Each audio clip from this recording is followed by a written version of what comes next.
Hey guys, welcome to SheKnowsArsenal. My name is Jessica. I'm your host. You can follow me on Twitter at JessKnowTweets and at SheKnowsArsenal.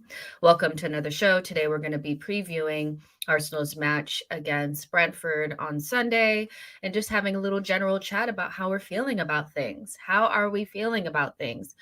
It's a weird time because there's hasn't been a lot going on. The time in between the transfer window and the beginning of the season where nothing is really on the line just yet, it's kind of like, okay, now what? And then because we've had games that have been postponed now, it's like we should have played yesterday, so we should have been talking about that game, but we're not. So we just have to do with what we got. So we have some injury concerns ahead of Sunday's match, and just some general talk, ahead of a really difficult match. I think that's going to be away from home, which I anticipate to be quite similar to the not Brentford, Crystal Palace match. So we'll be chatting about all of that. Get in the chat and let me know what you guys are thinking, feeling, all those types of things. What did you do today on your Friday? I have been just this is my general, what I look like on a normal basis. And that's because most of the day I'm cooking, cleaning, meal prepping, looking up Arsenal stuff. That's my general life. So yeah, Friday has been super boring, but it's always exciting to come and talk to you guys. After this show, I'll be on Dan Potts' show, and then after that, I'll be on the Football Terrace doing the top 6 shows. So ahead of all of the shows in this evening, I really just been doing some administration type things and cleaning up for the weekend because we have football. So I'm so excited. Amira says, "Happy Friday, Jess in chat. Honestly, if we can beat this curse, then I believe we can beat any curse." Neil says, "Hey, Jess. Hey to you as well." Prince Tutu says, "Hi, Jess. Good to hear from you again. Optimistic about Sunday's match. Difficult, but a win nonetheless." Yeah. I think I still expect us to perform well and to win this game. I just think that every game has a different set of challenges that we need to get over. And like Crystal Palace, you have the hostile, it's not as hostile as Crystal Palace because obviously the Crystal Palace Stadium, like Selhurst Park, is so closed in, and there's some, it's you could just tell there's a little bit of something on it, even though we're not rivals per se. It's a London derby. With Brentford, I feel like because they beat us, the first game of the season last season, and they're feeling good about themselves. They have a new stadium. They have vibes. It is going to be difficult because they're going to feel like they can get something. When you go and you're consistently kind of getting results against the bigger size, I do think you build somewhat of a confidence around anybody. And Brentford, to my recollection, have done pretty well against the big sides. So I think they'll be confident. I think they'll feel like they could beat anybody, including us. They'll be looking for a big scalp. Beating Arsenal in the form that we're in is a big deal for any team. And they just beat Leeds 5-2. They absolutely ran them ragged, I think. Or no, actually, I think their last game was against Wolves. Let me check. Because I know watching them against Leeds was like, okay, they have something. They definitely have something. They feel very confident. Let's see.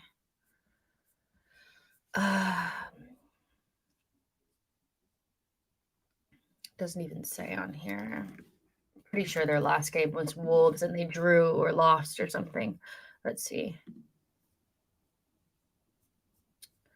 Brentford. Just show me their matches, Okay. No, their last match was the 5-2 against Leeds. They played Crystal Palace the game prior to that and drew. So yeah, so they will be feeling confident off of the back of that huge win against Leeds. And they have a player in really good form in Ivan Toney. Ivan Toney has been playing so well this season. And I have to be honest, he's not somebody that I was particularly high on last season. I thought there was a lot of hype around him where I didn't actually see where that hype was coming from and how it was justified. But this season, he's definitely showing himself to be that quality player that a lot of people said that he was. And so I'll be honest, I didn't see it. He has 5 goals and 2 assists this season already in 6 matches, which is very, very good. And then last season he had 33 goal or in 33 matches, he had 12 goals and 5 assists, which, you know, if you're Arsenal and you would have had Ivan Toney in your team last season, you probably would have made the top 4. 12 goals and 5 assists. It's not Harry Kane, Salah numbers, but it's numbers, you know what I mean? And so his first season back in the Premier League, he did quite well. And then now this season, he's already halfway to what he accomplished last season with only 6 games being played. So that's a very big accomplishment for him. And he more than deserved the call up to the national team, in my opinion. Like, England definitely needs like a second striker. You know, they need somebody behind Harry Kane that they can rely upon. They were trying with Dominic Calvert-Lewin, didn't really work out. He can't stay fit. Tammy Abraham has kind of been in and out of the scene. And then you have Ivan Toney, who's coming to maybe look at that spot. And so he's going to be a very difficult player to play against. They have some decent players on Brentford. So I do think that this is going to be a tough match. Now, speaking about Arsenal, we have some injury concerns ahead of this game. Arteta did not really confirm that Thomas Partey was going to be involved in Sunday's match. He said that there was going to be an additional training session tomorrow, and that's where they'll analyze whether or not he's going to be fit enough to play. And then we have the ongoing concerns around Zinchenko. So far, he's missed 2 games, and he will miss tomorrow's game, which would be 3 games. So he'll be, like, when we go into the international break, he will have played half the matches for Arsenal. Thomas Partey will have potentially missed 3 or 4 matches. If he misses out on Sunday, it'll be 4 matches. So he will have only played in 2. Oh, no, I'm sorry. He will have only played in 3 matches.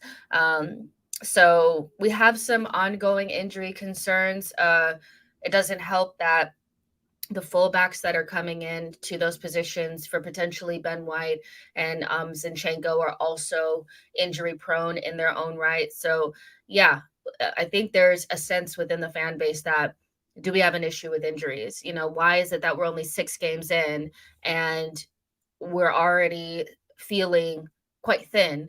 And I do think other teams have issues similar to this, but I think the problem for us is that the players that tend to get injured are the ones that we rely upon the most. I'm not that worried about White and Zinchenko being out because of the cover that we have, but the ongoing concerns in midfield and up top, you know, we've been very not lucky, but so far so good in terms of the front 4. The front 4 so far have played every single match and have looked good playing those matches together. But what happens if Saka can't play? What happens if Martinelli can't play? We don't actually have like-for-like replacement for those players, especially with ESR's ongoing issues as injury concerns as well. Vieira is not quite there yet either. So what do we do if those players are not available? Eddie Nketiah, I do feel in a short period of time, a short, 2 games maximum, we probably won't feel, not having Gabriel Jesus, but anything beyond that or playing against really difficult sides, I do think you'll see it. So we have some gaps in the squad, and I think we kind of knew that over the summer, but so early in the season, it just seems like we are a couple injuries away from being in crisis once again. So I can't understand why people are a little bit frustrated with that. So how do you guys feel ahead of the game, knowing that potentially we won't have Ben White, we won't have Zinchenko, we're not quite sure about Thomas Partey either? How are you guys feeling in terms of that? Semi says all of our injuries are in the same positions, both left backs, right backs, and central defensive midfielders, all rotating injuries, shaking my head.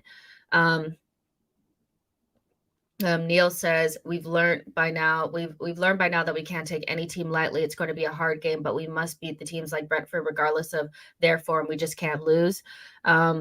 Jack says I don't rate Tomiyasu at all. I'm worried as for Tierney. He's okay. Why don't you rate Tomiyasu? Is it because he's not a bombing forward attacking right back? Because that's not what we have in Ben White either. So why is it that you don't rate Tomiyasu?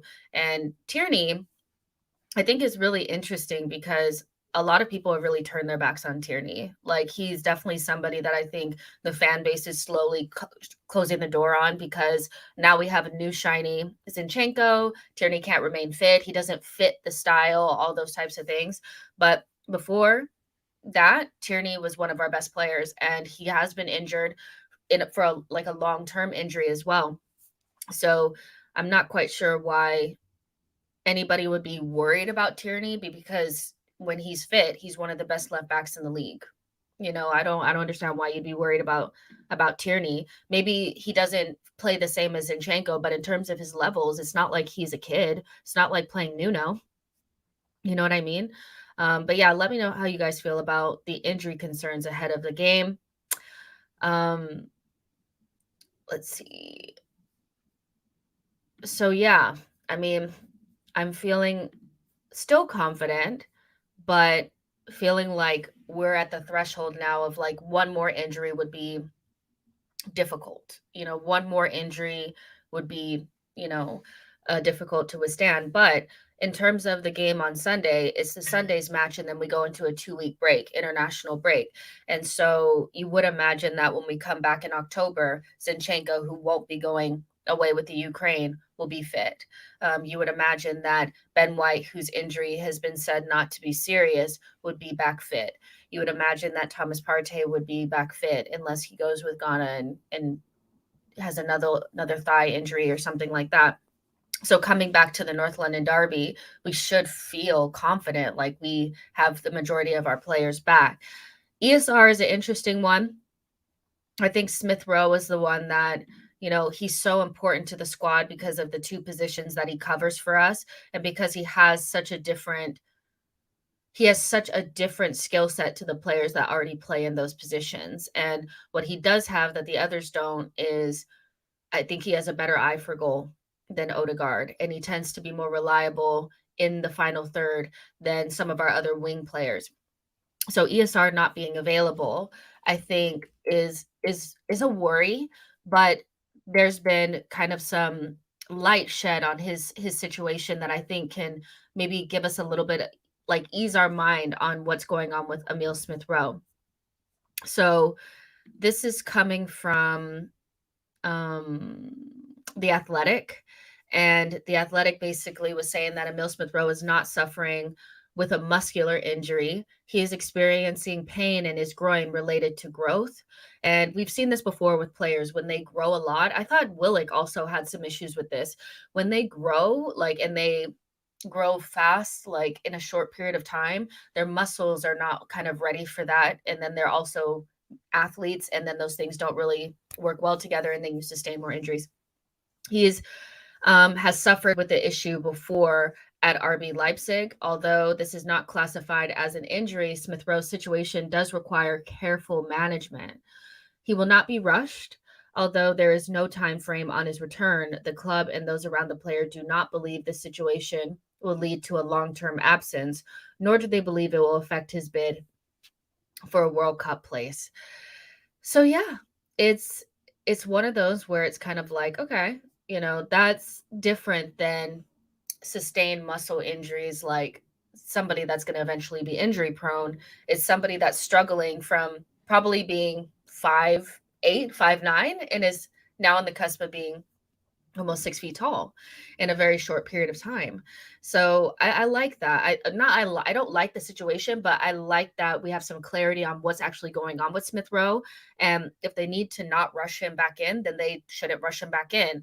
My only thing is that it leaves such a big gap in the squad in terms of what we have on the wings and what we have in midfield, especially in the attacking positions of midfield, like in Odegaard's position and Xhaka's position. So I feel like maybe I've been a little bit harsh on Emile. And so I'm sorry, Emile, if you're watching this, sorry. But yeah, we still have a gap in the squad, but now knowing a little bit more about what's going on with him, I can say that, like, I've been a little bit harsh on him, to be fair. The Truth Sets Free says, makes sense, good point. OG Jill says, I really don't like the way people are talking about these injuries like it's inevitable. I know we can't afford the injuries, but we can't help it once we have it. That's why we have qualities. Semi DG says, ESR was class last season. I think the hope was to see him at the next level, what the next level may be for him, but we have to wait. The Truth Sets Free says, worst summer I had was when I was 14 years old. I went from 5'5" to 5'10" in 3 months. Great points. I mean, I've never experienced this, so I can't say firsthand. I'm just saying that, like, it just makes sense. Like, it makes sense that he would be struggling with these, like, ongoing injuries because he continues to grow. And Smith Rowe is almost 6 feet tall. If he's not, like, I mean, he has to be close to 6 feet tall now. What does this mean? You guys, I'm still really bad with the conversions. 82 in feet. Yeah, he's like 5'11", so he's like 5'11". And so, yeah, hopefully he can get past this and we can see him in the team, but he has until October, basically, and then we'll see what he's giving then. C2 Dalos says, would you take Edson Alvarez? Yeah, I would, but I'm pretty sure Chelsea will go back in for him and he'll go there. Let's see what you guys are saying. Billy Boy says, international break came at a good time for us. I trust Tommy and Tierney. I trust them as well.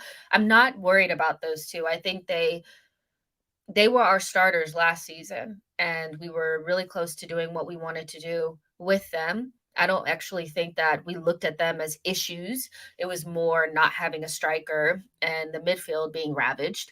But other than that, when they were in the team, it was just fine. And I understand that Tierney doesn't play the same as Zinchenko, but I do think we're over, like, this it's an over egging of this, like, Tierney is so bad and he's average and this and that. He's actually not average.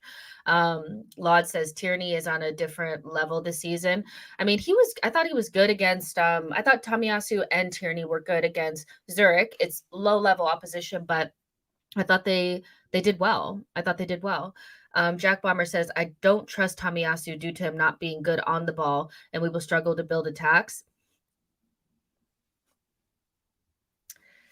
You don't trust Tomiyasu due to him not being good on the ball, and we will struggle to build our attacks. Jack, my friend, you're entitled to your opinion, but Tomiyasu is one of our most technically secure players. He just is. He's definitely not somebody who's going to beat the man and do a lot of overlapping, but he basically plays in midfield just like Ben White does, and he's actually a better passer of the ball than Ben White because he can play with both feet. He is basically but him and Saliba are probably our best passers from the back. Gabriel too, like, he's right in that category, but because he's 2-footed, he's quite good. He doesn't lose the ball very often. He's somebody that you can rely upon. So it's weird. Like, I feel like I don't want to say it's a bad take, but I'll just say that I disagree, like, so much, like, about your analysis of Tomiyasu. I really do. Hightower says Tommy is 2-footed, mate. Sam Dare says, for all that Zinny does wrong, i.e. defending, Tierney will do better, not concerned. Mikey B says Tierney is adapting, give him time. I like that. Crispy Rice says Tommy is a defensive brick wall and he has a 5 out of 5 weak foot. Winston says Tommy is far superior defensively than Ben White. It's so hard to say because I do think Ben White has been playing at a different level this season than he played last season, which was his first season with Arsenal, and he's learning a new position. But I think Tomiyasu is probably just that much better than Ben White on the ball in terms of what he can do in terms of the crossfield passes, his passing variety. There was a pass that he did against Zurich, I think into Vieira or Marquinhos. It was a little clip ball over the top of their left fullback. And I just thought, I don't think Ben White really has that in his locker. He tries it, but a lot of times it doesn't come off. And if you remember when Tomiyasu was playing last season against Newcastle. He put that nice little ball right on Gabriel Martinelli's toe, and Martinelli had that really nice volley right in the back of the net.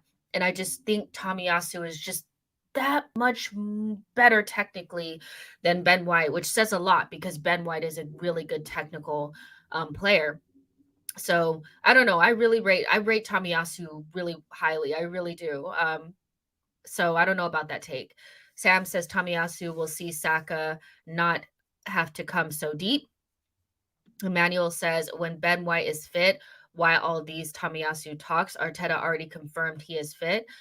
So Arteta did say that Ben White is fit then. Okay, cool. 100%. So the thing is, like, I was trying to watch the press conference. So, like, I'm not going to lie, you guys. I'm going to tell you guys. I was trying to watch the press conference. And then I was like, oh shit, I need to meal prep and do all this stuff in between now and the 3 shows that I have. So I kind of like missed some of it. And I was like, so no worries. If he is actually fit and that's what Arteta said, then that's better for us. So because even like the thing about Tomiyasu as well is that the reason why I rate him so highly is because I would actually feel really confident with him on the left side as well. So if Zinchenko was out and Toney was out, I think you could just slide Tomiyasu over there. I really do, so that's why I rate Tomiyasu so highly. So if it's Ben White or Tomiyasu, I don't care because those positions for me have quality. The True Sets Free says Tommy makes the prudent pass and always puts the team first, no fancy techers or worldies. So he looks stiff and simple out there to people. Yeah, I mean, I like simplicity. That's me all day long. I like simplicity and my player, like fullbacks and center backs. Like I like players that just do what they're supposed to do. So I was never a big fan of Bellerin, and like especially in the latter stages, I didn't like him running and getting out of his position and leaving us exposed, the overlaps and underlaps that he was doing.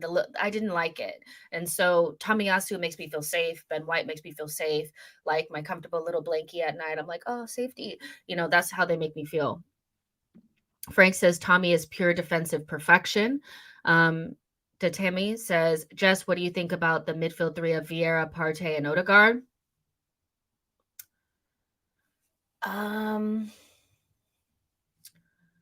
So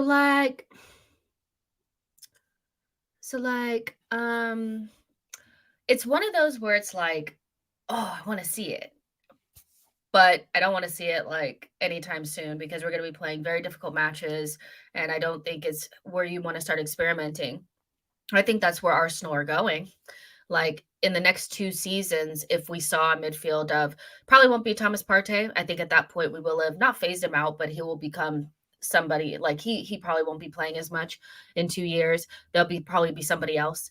But if you told me that we had our central defensive midfielder and Vieira and Odegaard were playing together, or Vieira and ESR together, I wouldn't be like, wow, I think that's where we're moving to. But I don't think we're quite there yet. I think some of our 8s don't really have they don't have it yet, and Xhaka, he kind of helps us because like he still kind of does the double pivot role when we're not controlling possession as much as we should be. And so he really helps us in this meantime, in this gap where the squad is kind of turning over. But once we become better in possession and we have a better sense of controlling the possession and the tempo and all that kind of stuff, and we go from 50% possession to 60% possession, then I think we could probably play this way, especially at home. But we're not quite there yet. I can't see it just yet. But would I like to see it at some point? Yeah, I could see it at some point. Let's see. Laud says Tomiyasu is a solid player. He seems a little bit fatigued from playing a lot of games last season, including internationals. The manager isn't rushing him back, which is good, but he has quality. I agree with everything you just said there. Ryan, thank you so much for your super chat. Says, are you watching House of Dragon? Thoughts? Not to like, no spoilers, but I do really like it. I'm a big fan of like, Game of Thrones. I like stuff like that.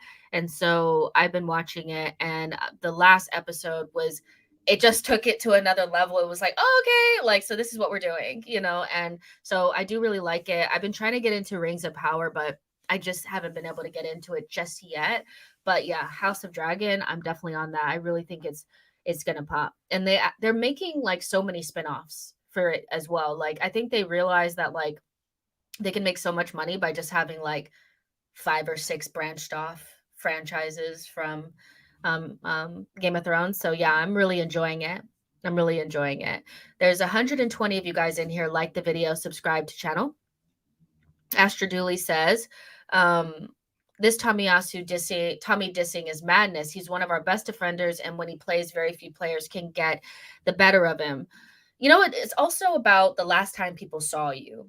You know, and I do think that there was a narrative shift around Tomiyasu at the end of last season because, like, the last time that we saw him play was when he was getting like ripped by Alan St. Maximum. So it's like it erases everything else that you've done. And so now he has to build up that credit back. That's how some people's minds work. That's not how mine works. But I think for the majority of last season, he was so good. He had like one bad performance, and that was pretty much the last time that we saw him until now. But Ben White is playing. So these next couple of games, if he does get some playing time, I think he could do a lot to build up that credit again with some parts of the fan base. Let's see. Thank you so much for your super chat. The True Sets Free. I really do appreciate that. So yeah, whether it's Ben White or Tomiyasu, I don't care. And quite frankly, whether it's Tierney or Zinchenko, I'm not really too fussed about it. It's when we start getting into the midfield and those front positions where I'm like, what are we doing? What are we doing? So the next thing that I just kind of want to cover is the curse, you know, and it's something that we do have to talk about because it does kind of feel like every single time that Arteta gets named manager of the month, we go down the freaking tubes. We go down the tubes. We've already lost one game in September, and Brentford is going to be a very difficult test. It's going to be a very, very difficult test. I think it's going to be more difficult than what some people are saying. Some people, I do think that we have this sense of like invincibility. We've already been beaten, but you guys know what I mean. Like, oh, well, we're just so much better than this team, so we're just going to roll them over. But the mid-table has gotten a lot more difficult over the last 2 seasons. I've never seen a team like Brentford before. You know, the teams like Brentford and Brighton and Crystal Palace, these teams can hurt you more than they could in the past. And they're not rolling over because they're like, oh, we nick a couple points from these big teams and we're solid. And so I think we have to be very, very careful against Brentford and make sure that this curse does not continue on. I think I saw the tweet from Orbinho, who it's literally, I hate that account so much. Like it just feels like I don't know if it's I don't know who he is or I don't know, but basically they get the worst stats ever and put them out there. And Orbinho basically said that the last time Mikel Arteta won Manager of the Month, Arsenal lost their next 3 games in a row. You know, so I'm worried. Like I'm worried just in terms of like, because I know how difficult this opposition is going to be. And I think last time we played Brentford, we beat them 2-1 and we were super, super dominant. And we gave up a silly goal in the last minutes of the game, but Ivan Toney was not playing. And so this time they're going to be at their place. Ivan Toney's going to be playing. They've added some decent players to their side, so we have to be very careful. We have to be very, very careful. But what do you guys think that is? Why do you guys think after such a good spell we tend to fall off so badly? It seems like when we lose in bunches, and I think this is our first test to see. I'm not really so in terms of tests, you know, because people like to talk about the tests that we need to. Hold on, my mom's texting me. Okay. I don't know. Sometimes she watches the shows and she's like, oh, you're out of sync or whatever. I just want to make sure. But I think like last season, it was we won a bunch of games and then we fell off of a cliff and we lost 3 in a row and we lose in these bunches. And I'm not quite sure why we do that. And then this season, you know, one of the tests is for me lose a game, and then bounce straight back. Don't let it linger. And then also, can we nick points from Liverpool and Man City? I'm not particularly worried about Chelsea, Spurs, and Man United. We tend to get some sort of points from those three teams, but we don't. It's like they know they're going to get 6 points from us every single season. I want that to change. So that's one test, and then the next test is, when we lose a game, which is going to happen, can we turn around just like that? And Zurich doesn't really count for me. That's a game that we should just be walking straight through. That's not even what I'm talking about. It's literally that game against Brentford. It's a difficult opposition. They're going to come at us, and I think it's going to be a lot like Crystal Palace. So what are we going to do? And so let's see what you guys have to say. Like, what are your guys' thoughts on this? Frank Ayala says, I hope we have our shooting boots on. I would love to put Brentford to the sword. True says, Free says mentality and depth. Zappis says experience. Hardly says what you fear will come true. Yeah, people are saying curses will only get you if you give them credence. I hear that as well. Crispy Rice says there is no magical curse. It comes down to the team's attitude. You can't underestimate anybody in the Premier League anymore. Well, the reality is, it's like, I don't actually really think this like an actual curse. It's just fun to say, but I do think that there's an underlying issue where we let losses linger too long and we don't have the mentality. I think it's a 100% mentality issue that Arsenal have when we lose a game. And our next two Premier League games are against very difficult opposition. Brentford away, Spurs at home.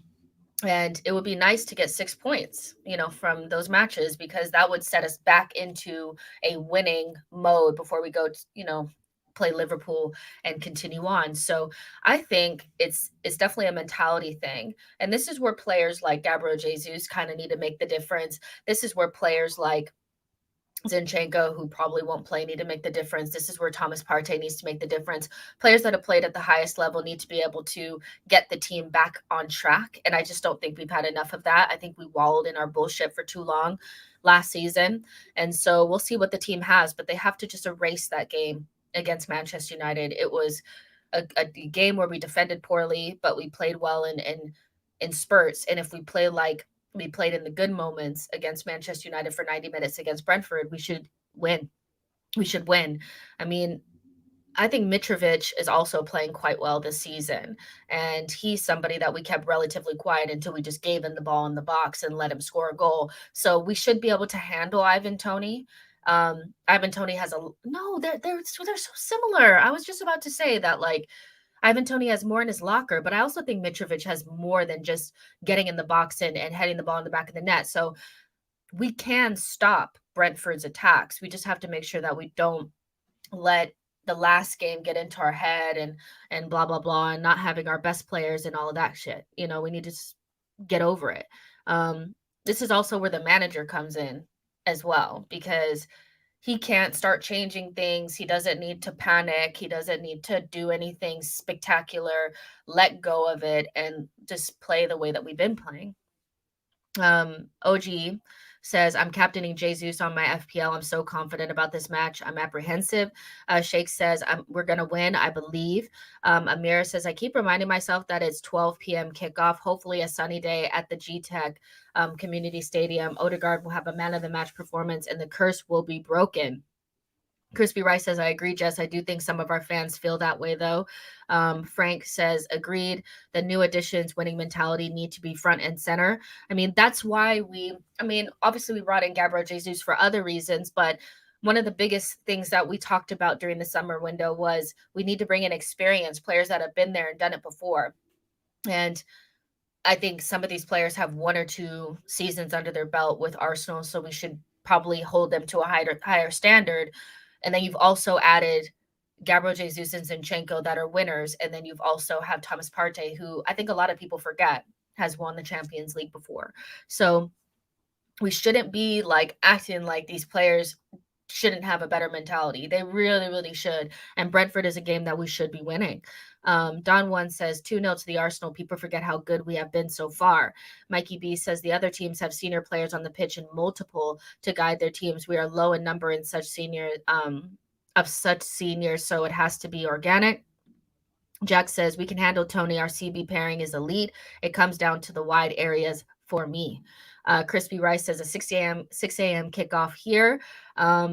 It's weird because even though like I'm in the UK right now, I actually still prefer the early kickoffs. Like I'm just a morning person and I don't like waiting all day for the game. I want to wake up and I want to be like, ready to go. But maybe it'll feel different when I start going to games.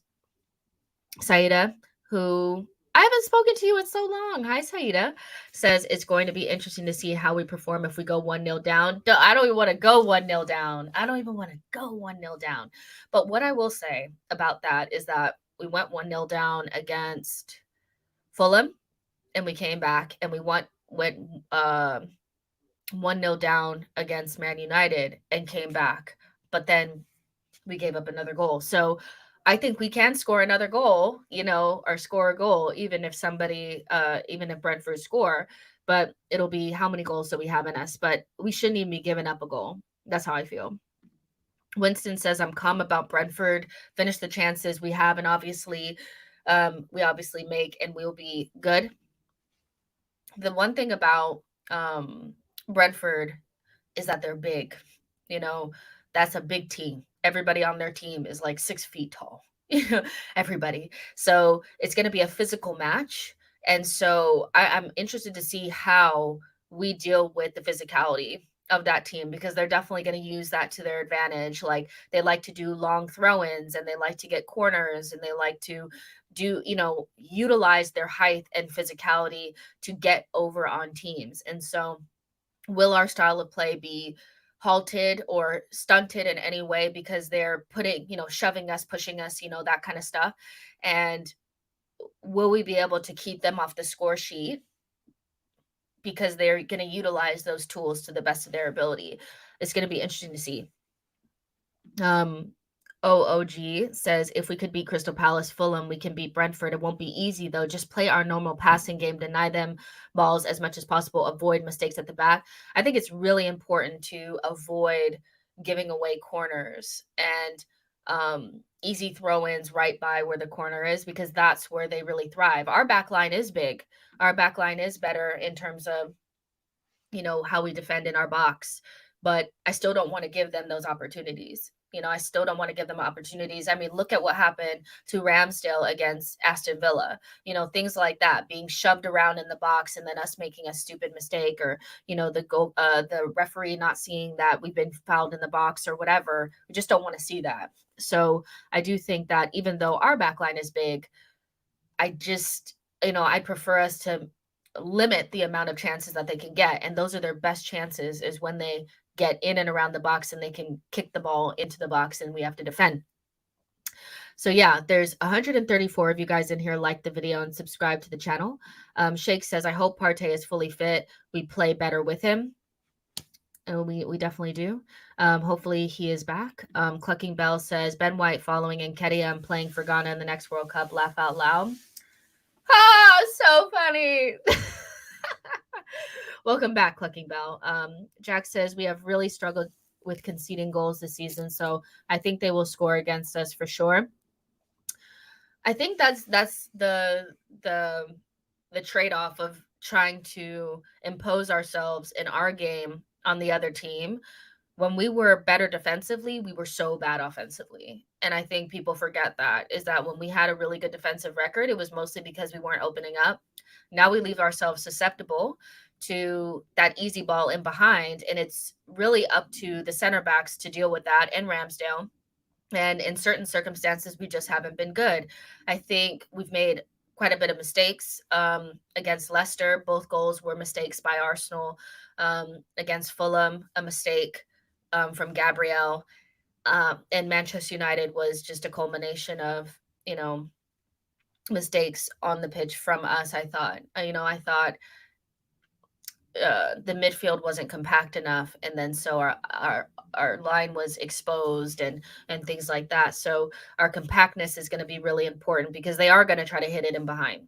We know that. We know that they're going to try to hit that one ball in behind and run onto it. They have some players that can run that will hurt you, and so it's important for Arsenal not to make mistakes firstly and to be compact in midfield. And I think we're much more compact in midfield, and we're just better when it's Xhaka and Partey for obvious reasons. But with Sambi, he just doesn't have that defensive awareness, and he turns off, and the space has just got so big in midfield against Man United. He was getting pulled up too far. Like, I don't really see Thomas Partey up that high, and when he is, he either wins the ball, and if he doesn't, he drags the players down. So I think we just need our midfield back, and then the spaces will naturally be condensed.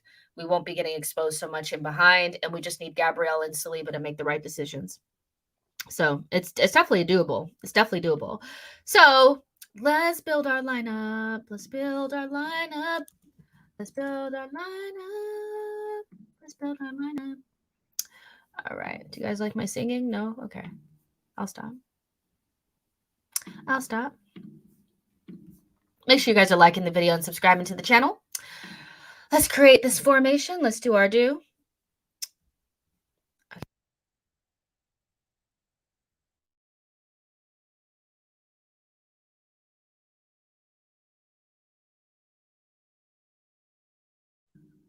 Okay.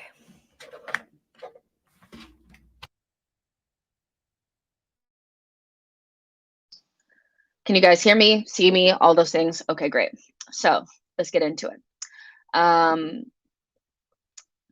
So first, Turner. No, no.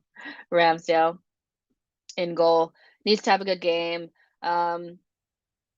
He's been so good on the ball, but I still see those moments from him. And so hopefully we have a momentless game from Aaron Ramsdale. Gabriel, I think he needs a break. I think honestly this international break is coming at a good time for him. I think he needs some time off. I think he needs some time just to relax. Not going with Brazil might do him good because he just never gets a break. And I think he just needs a little bit of some time off. Saliba called up to the French national team, probably barring any injuries or anything crazy, as a shoo-in for the World Cup squad, which is good for us because if he can make the World Cup squad, then he will probably sign a new deal with Arsenal. I think that's so important for him, is to make sure that Arsenal is a place where he will get the playing time necessary in order to get into that team. So important for him. And right now he's getting in front of some really, really good center backs. And that just speaks to how good he is. And so, yeah, Saliba definitely starts. You guys are saying White is fit. So I'm going to go with what you guys are saying. But if it was Tomiyasu, I would not care. I would not care because I love me some Tommy. Tierney, my Scottish whatever. What am I going to say? My Scottish boy, would have been captain if Odegaard would not have been named captain. I'm still down for number 3. I love this player so much. I think he's been so misinterpreted and not treated poorly, because I know there's still a big part of the fan base that rates Kieran Tierney very highly. I just think he's not being. We're thinking so much about the present and not thinking about what he was just like a couple of months ago. And so, like, I'm down for Tierney. I think he's gonna have a good game. I'll never forget the goal in the snow, man. You can't. How could you not love Tierney? He scores goals in the snow. Thomas Partey, I think he'll play. Needs to stay fit, needs to be more available, needs to not have brain farts, needs to just be a good player, whatever. Xhaka will most likely play, has had a very, very good season. Definitely is not like the long-term choice for that position. And I think we all kind of know that. But in the short term, he definitely is the starter until Vieira can show a little bit something more, or Sambi. Odegaard, it's going to be a sunny day, midday for you. So you should be able to, in London, so you should be able to perform. Love Odegaard. Would love for him to score a goal in this game. And then the usual suspects, Martinelli, who's had an excellent season, Bukayo Saka, who 100% deserves to be in that England national team, and anybody who says otherwise is absolutely deluded, and Gabriel Jesus. And this is the team. This is what I think we'll see. This team is more than good enough to beat Brentford. This team should score 2 or 3 goals, I think. And it's, yeah, I really like the progression that I'm seeing from Saka and Martinelli. I thought even though they had a bad game, no, not that. Okay, even though we lost the game against Manchester United, I think when you look at Saka and Martinelli's performances, you see players that are just going to the next level in terms of them being really dangerous. They can take on their man, and if they could just get that end product going, we have such a dangerous partnership on those wings. Saka, even though I do think he started off slowly, has been, by all accounts, quite good this season in terms of his GNA and his effectiveness for us. He has 10 chances, 11 chances created, two assists and 1 goal. And, one of them came against Manchester United in a big pressure game. So I think Saka is playing very, very well. And I know that there's some people that don't feel like he's good enough to play for the national team, and it should be Sancho, it should be this player, it should be that player.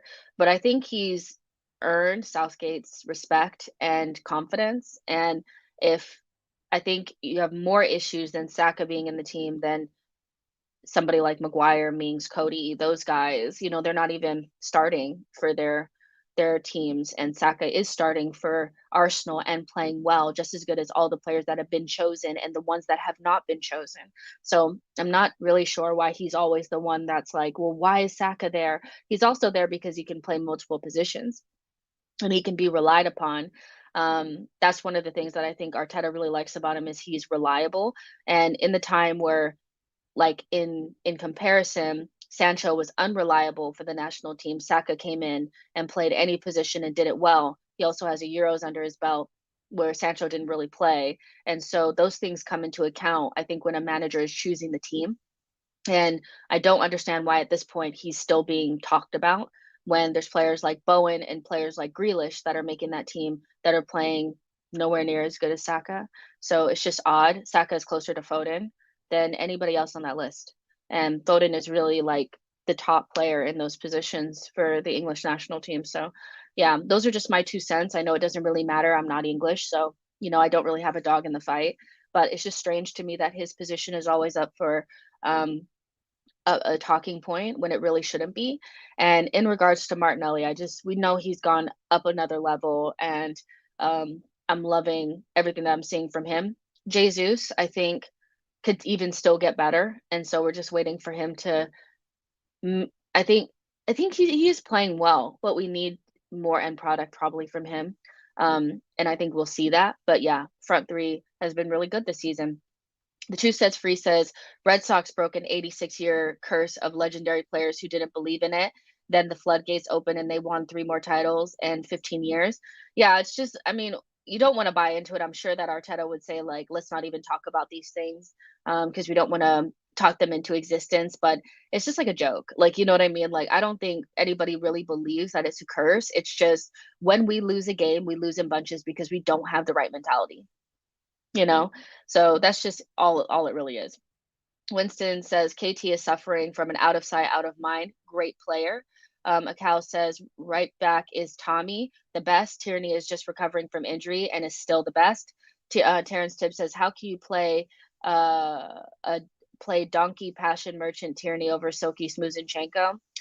Because Zinchenko is not fit, and donkey passion merchant just feels, I mean, where do you even get that from?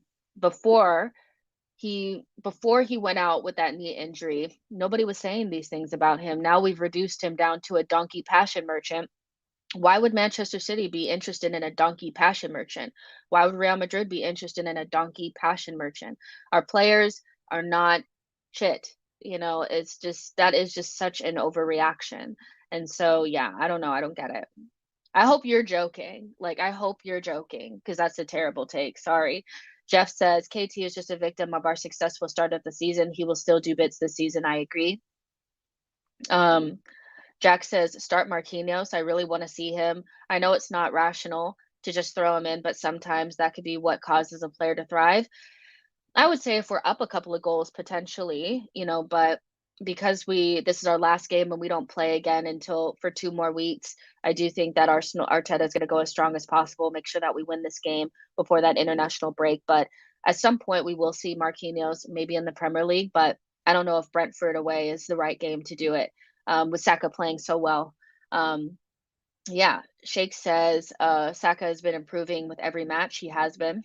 Gary says, anyone heard about the NLD being postponed due to rail strikes? I have not heard that. Saksham says, Brentford are no bums, going to be difficult. I agree. Tierney is terrible at crossing. He couldn't cross the road on his own, let alone the ball properly. I would say, let me see if I can look it up for you. I think there's a place out here. Where are you located? Are you located in America or the UK? In the UK, I think it's a place called, I'm looking it up now, Specsavers. And that's where you can book an eye test. It says that you can book them right now, right on the internet. So you can go there right now and you can get your eyes checked. Because if you think that Tierney is a terrible player that can't cross the ball, that's one of his best attributes, you just have an agenda and it's a bad take. Don't double down on it. Cal says Zinchenko's defending is poor and against physical Brentford will suffer potentially. Mikey B says, Jess, we are still aren't efficient in our attacking space. I look forward to the young attackers having less touches on the ball and more incision moving forward. Vieira has that quality. It'd be nice to see Vieira.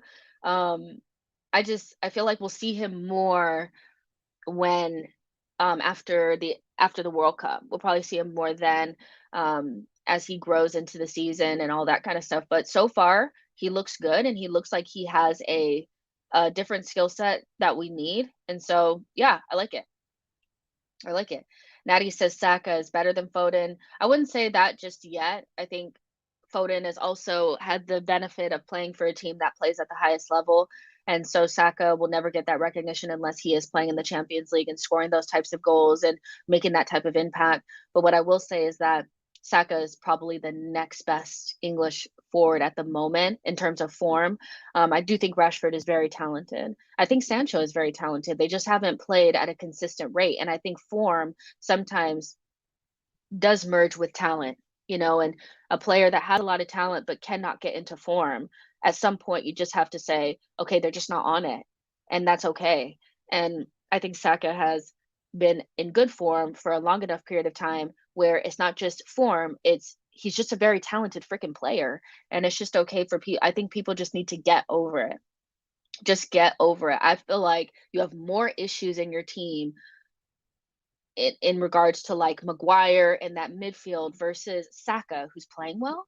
I don't understand why that's such a talking point. And I get that Sancho has played well over the last couple of weeks, but it's literally been weeks. It's been weeks. It hasn't been a long time.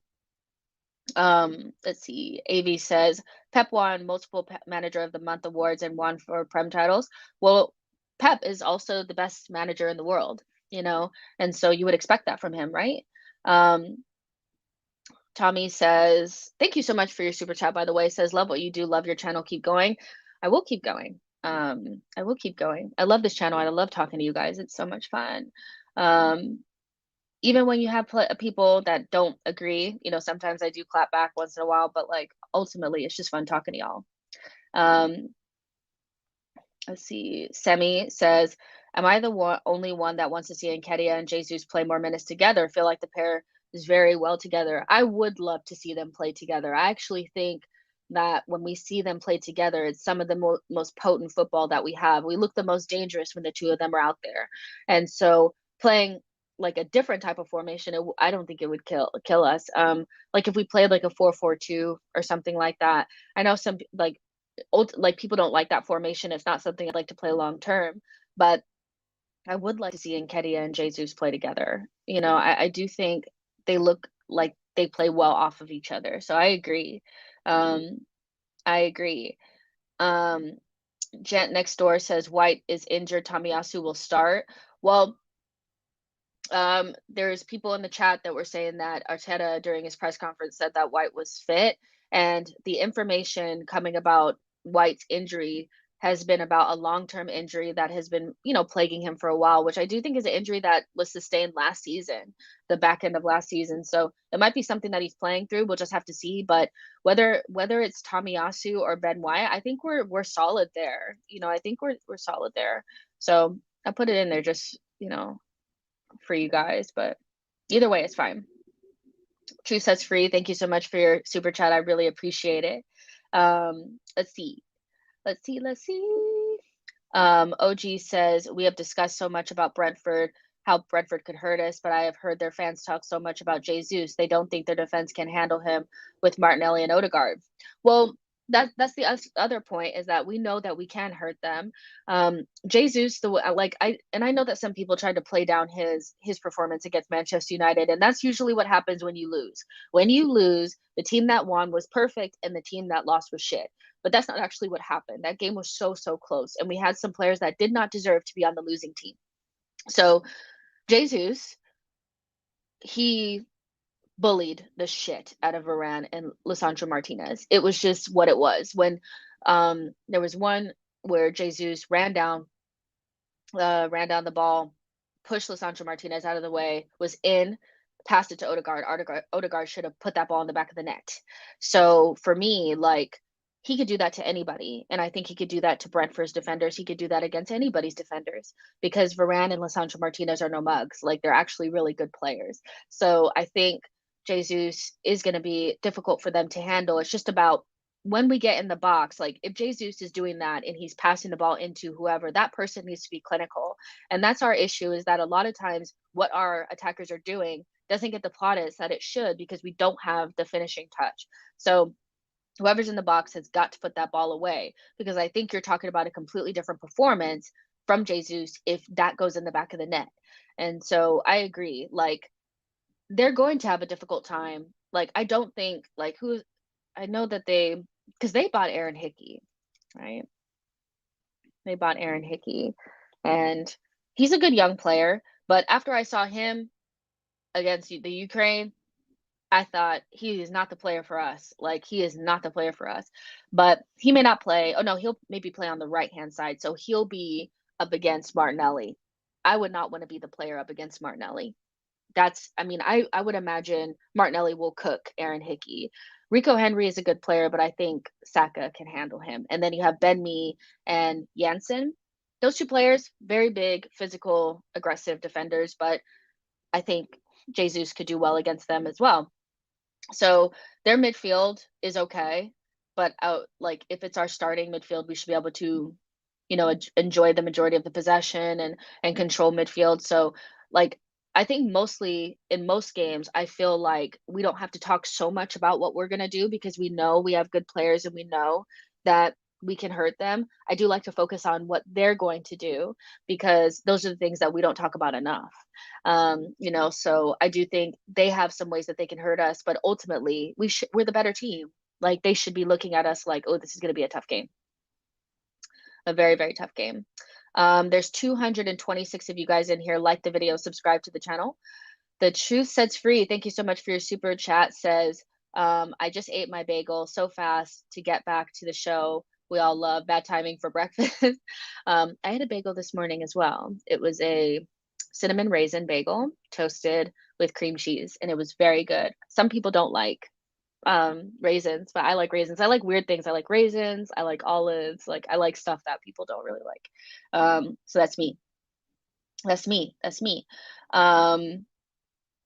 P Trim says Jesus was pulling balls from the air from Varane. The guy is a boss. He just needs to finish more. I think that's really the case. He needs probably more chances, and at Arsenal you get less chances than you do at Manchester City, and he needs to finish the ones that he gets. So we'll have to see how that develops. All right, you guys, we're at the part of the show now where we're going to go through our predictions. So get in the chat. There's 217 of you guys in here. So like the video, make sure you guys subscribe if you're new, and also let me know in the chat What do you guys think? What's going to be the score line? What's going to be the score line? Gary Joseph says bagel must be salmon and cream cheese. So when I was in New York, I used to live in New York. And one of the best things that I ever tasted was like a lox bagel, and it's so, like you go to like a gelato shop or whatever, like ice cream store or whatever, you go in and they have like all the little containers like all neatly there with the ice cream. That's what it looked like for cream cheese when I went to that place. It was so good. And then so you just picked what kind of cream cheese you had, and they had so many different kinds. And I chose the lox with the cream cheese, like the lox one with like an egg bagel. You guys, it was so good. It was so freaking good. I loved it. So I agree there. I definitely agree. Mamang says 3-1 to the Arsenal. Shake says 3-1 to the Arsenal. Terrence Tibbs says 2-0 Arsenal. DJ Oni says difficult 2-0 to the Arsenal. Don One says 2-0 to the Arsenal, Saka and Jesus. Jeff says 3-0 to the Arsenal. Laud says Jesus is better than Harry Jane. Zach 10 Football says 3-2 Arsenal win. Ben Dover says 2-1 to the Arsenal. OG says 3-1 to the Arsenal. Andre says 2-1 Arsenal. Elliot Roberts says 3-1 Arsenal. A lot of wins here. Maximius says 1-3 Arsenal win. Sakshem says 2-0 to the Gooners. Yeah, a lot of wins in here. Diallo, thank you so much for your super chat. Says, what are your go-to snacks? So in terms of like chips or crisps or whatever, I love Doritos. So there's a type of Doritos that you get in America, and they're spicy nacho Doritos. They're like a spicy version of the regular ones. I really like those. Since I've been here, those Thai chili like potato chips, I'm obsessed with those. I like any type of like chocolate type of thing. I like if I'm feeling fancy, I like cheese and like crackers and stuff like that. I'll eat that with like a glass of wine or two. So yeah, those are like my go-to, but like I love spicy nacho Doritos. I like regular Cheetos. You guys don't have Cheetos here, which is really a shame. Unless you go somewhere where they import them in, but Cheetos are elite. Like I love Cheetos, like love them, love them, love them. So yeah, I think those are like my favorite kind of snacks. Let's see. I also like the Rice Krispie treats, like the ones that come in the blue pack. Like, so I love Rice Krispie treats too, but I don't eat them all the time. Let's see. Mohammed says Arsenal are considering signing Xhaka. If true, some articles are writing about this. We'll just have to see about that. I've closed my mind to the transfers for a little bit. I feel like people want to play transfers all season, and I'm like, I'm done. Let's just wait. Let's just wait. So my score prediction is going to be 2-1 Arsenal. I think, I think it was Jack earlier said that they'll probably score at least a goal against us. I think they will. I think we'll score 2, and then they'll come back and score 1, and it'll be like, oh my gosh, it'll be like one of those. But yeah, I think it'll be 2-1. I think we will dominate the majority of the game. I think we'll play well. And then, like I said, we'll give up 1 goal later on in the game, and then we'll be like, oh my gosh. I'm going to back Saka and Martinelli for the goals this time around. And I think during the international break, we'll be talking about Jesus. That's what I think. So yeah, make sure you guys like the video and subscribe to the channel. If you guys want to talk more Arsenal, then in about 30 minutes, I'll be on Dan Pod's channel talking more about Arsenal and the Brentford game and all that kind of stuff. And then at 6, I'll be on the Top 6 show on the Football Terrace. So, yep, if you guys want to talk more, follow me there. And I'll talk to you guys on the next one. Bye, guys. I didn't say it was going to be easy. Jason, I said it's gonna be 2-1. It's gonna be hard. Like, I still think we're gonna win though.